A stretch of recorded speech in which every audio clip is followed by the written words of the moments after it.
première fois de son histoire, le Grand Trianon accueille une exposition unique, intimement liée à l'héritage de l'Empire napoléonien. Bonjour, Noémie Vinsart, co-commissaire de l'exposition Soirée impériale pour Versailles, collection du Mobilier National.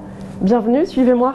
C'est ici, dans le petit palais de marbre du Trianon, qu'est exposée l'une des plus grandes commandes de soieries réalisées par Napoléon Bonaparte au début des années 1800. Après la Révolution française, c'est tout le bassin lyonnais qui a énormément souffert du manque de commandes.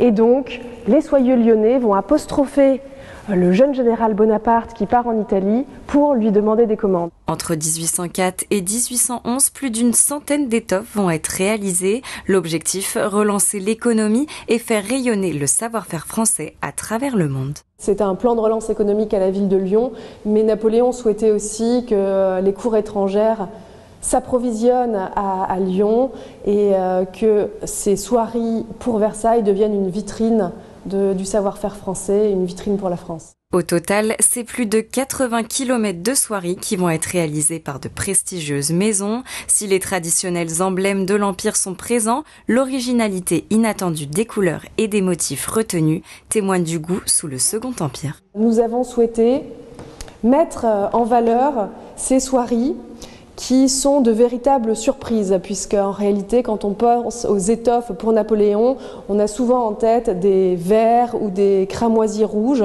des choses assez tristes, alors qu'en réalité, vous le voyez ici avec cet ensemble extraordinaire pour la chambre à coucher de Napoléon, à l'époque, on aime les couleurs. Ça, c'est quelque chose qui dénote la richesse d'une étoffe, un nombre de couleurs extraordinaires, et puis ces bouquets de fleurs. En fait, dans cette commande de 1811, c'est vraiment le triomphe des fleurs. Malheureusement pour l'empereur, personne n'admira ces soieries.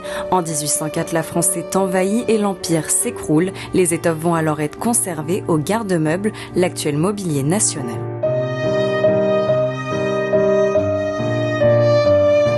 Cependant, elles marqueront tout de même l'histoire en devenant des vêtements liturgiques sous la monarchie de Juillet et le Second Empire ou des retissages dans les appartements de l'empereur dans les années 1960.